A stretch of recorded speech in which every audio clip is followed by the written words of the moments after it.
Hey there, Ramon Osa with you here, and if you're struggling with your topspin one-handed backhand, or if every shot feels like an adventure, you're going to love this video because I'm going to show you how to fix your topspin backhand in 5 minutes or less. But before we get started, if you want a fun, straight to the point, and step-by-step method to improve your tennis game, then hit the subscribe button right now, hit the bell notifications so you get notified of future videos when I release them. Let's get started. All right, the topspin one-handed backhand, probably the most beautiful shot in tennis when it's hit correctly, probably one of the ugliest shots when it's not hit correctly. And I promise you that if you follow the steps that I outlined in this video and you practice these steps, you will start to develop a pretty sweet one-handed backhand. Now I'm going to be demonstrating on the trusty iCoach here. You can do this either with shadow swings and visualization, or you can use the trusty wall, whatever you want to do. I prefer the iCoach because I can take it with me everywhere, and I'm going to leave a discount code down below so you can pick one up if you want to. The first and most important thing we do is we got to get the right grip, okay? Now, the easiest way to do that, put your racket underneath your arm here, make sure to wear deodorant, and put the top of your hand right on the top of the racket like that. So you got the trusty Eastern backhand grip like that, okay? Next thing we want to do, we want to line up our iCoach, or if you're visualizing, that's fine. You just want to know where this point of contact is, okay? It's the most important part of any shot that you hit. And specifically, what you're going to notice here is I've got my arm on a 45-degree angle to the court. Now I'm going to show this from a couple of different angles. This is the most crucial part of the stroke, and you want to make sure that your arm is going out towards a 45-degree angle into the court. It's going to give you the most bang with the least buck. All right, the other thing is I got the ball centered right on the center of the strings, right on the sweet spot here. My arm is in complete extension, so I don't have my arm bent. Very important there. And I'm balanced, okay? I'm not wobbling all over the place. And I've also got my head still on the ball. My head's right on contact. Okay, from here, the next thing we want to do is we want to take and find the slot position, okay? And all we're going to do that is we're going to rotate away from the ball. We're not going to change our position in relationship to this ball. We're going to rotate so we're looking over that front shoulder. Okay, what I'm doing is I'm turning my hips away from the court. I'm creating a nice little coil. Butt cap is going straight towards the ball, or straight towards the camera in this case. I've got my left hand on the throat of the racket down here by my holster. Got my weight on the back foot here, little bit of a touch with the front foot, and I'm just going to take a step forward. And as I take a step forward, I'm going to start to uncoil my hips and pull my arm along for the ride. Now notice as I do this, a couple of things happen. One is my head is going to stay still through contact, and as I rotate, my hand goes up and out, and my left hand goes down and back to counterbalance, okay? It prevents us from over-rotating and spraying the ball all over the place. So let me show you that again. Weight on the back foot, butt cap going towards the ball, left hand's on the throat of the racket. We're going to begin the rotation with our hips, and the racket is going to get pulled along for the ride, and we go down and back with the left hand as our head stays centered over the ball. Okay, the next step is to find the power position, okay? And the way you're gonna find that is you're gonna have the left hand, if you're a righty, on the throat of the racket, okay? The racket tip is straight up into the air. We've got our shoulder turned here. We got our hips turned away from the court. Your arm can be straight as an arrow like Dominic Thiem, or it can be a little bit bent like Roger Federer. The main thing is that as you get into the slot position, we're pretty much straight on, and obviously you're going to be fully extended at contact. And we're creating a lot of tension in our core here, okay? We've created this stretch.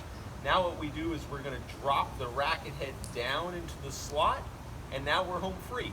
Still got the weight on the back foot. Step forward, rotate, head stays still through contact as our left hand goes down and back. I realize this is a lot, so you're going to watch this over and over again when you practice this. Hey, just a little word about topspin. If you want to create topspin, all we want to do is make sure that as we're approaching the ball, the racket face is going low to high, okay? It's coming up the back of the ball. And if we want to hit a flatter shot, you're just going to be a little bit more level with the swing, okay? A little bit more horizontal. A great tool to practice this is the Topspin Pro, and I'll link to that down in the description as well. Okay, moving right along, now we're into a ready position, okay? Because technically we don't know if it's going to be a forehand or a backhand, right? Okay, so the ready position here, we got our knees a little bit wider than shoulder width apart, knees are bent, rackets up in front. You can be weighting in any grip that you want. Okay, but make sure that we're getting into that Eastern backhand grip as we go in. Ready position, we take a little split step, adjust our feet, got the power position here, drop it into the slot, and go. Okay, let's do it again. Split step, power position, drop, and go. Now, as we make this unit turn, as we start to begin our turn, this is an important part. Our hands are gonna stay in front of our body, and the hips are gonna create a little bit of separation. It's gonna create a little bit of a stretch, and that's gonna create more effortless power as opposed to swinging faster, okay? So as we come out, we start to create that coil, keep our hands in front. As we find our power position, racket tip is up, then we drop it into the slot and we come through. Very important part. Okay, the next thing you want to do is you want to be able to hit in rhythm, because tennis is so much about rhythm, and the iCoach is a spectacular tool for this because it's going to give us an opportunity to hit the ball coming in without the ball flying at us from a million different angles. Now, as I do this, the only thing I'm going to be worried about is hitting the ball on 3. So it's going to go 1, 2, 3, and I'm going to hit it as it crosses the crossbar here. Okay, so it looks like this. 2, 3,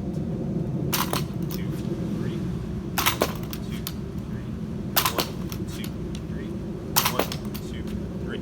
Okay, so that's the rhythm. Now, as you're doing these rhythms, you want to start to smooth out your stroke a little bit, and the visual that I like is a figure 8. So if you look at my hand, looks like it's kind of crossing through a figure 8 here. So you can start to see that figure 8 shape. It's a nice visual, helps you kind of keep that stroke nice and smooth and connected to the ball that you're receiving. Now, obviously the rhythm's going to change based on the type of ball that you're receiving, but you definitely want to have a feeling of connectedness to the ball to really get that timing down. All right, the 6th and final step is the footwork. Okay, now as we mentioned in the forehand version of this video, the footwork is going to be arbitrary. It's going to be based on the type of ball that you're receiving. So when we're practicing this, we just want to make sure that in between shots that we're getting our feet moving and we're getting set up in time to hit the oncoming ball, okay? So it'll look something like this. We lined it up, split step, and we hit. Now we move our feet, and we hit again. We move our feet, and as I'm doing this, I'm making sure that I'm getting that back foot down in time so I can take that little slide step with my foot and get set up and hit again, okay? So again, the footwork is a little bit arbitrary, but as you're practicing this, make sure that your feet are moving so that you get used to an actual ball coming at you. All right, I had to change locations. The sun was literally melting my iPhone, okay? So now you have everything you need to master this one-handed backhand, to really iron out all those kinks. What you're gonna wanna do is watch this video over and over again so you get all the details. Practice it with a shadow swing first. Take it to the iCoach, or if you don't have an iCoach, take it to the wall. Take it to a friend who's feeding you balls, or if you have a ball machine, I highly recommend using one of those as well. And I'll link to my favorite one down below. Thanks for watching this video. I had a great time making it for you. If you found it helpful, click the like button. Let me know in the comments which other of these shots you'd like me to cover in this 5-minute Fix-It series, and I'll be sure to do that. Also, Federer's 5 forehand secrets is over here. You can get that for free by clicking over to my website. The subscribe button is right over here. And another cool video will be somewhere over here if you want to check that out next. All right, don't forget to share this with a friend who you know needs help on their one-handed backhand, even if you're playing them next week. Be the bigger man, all right? And I'll see you in the next video.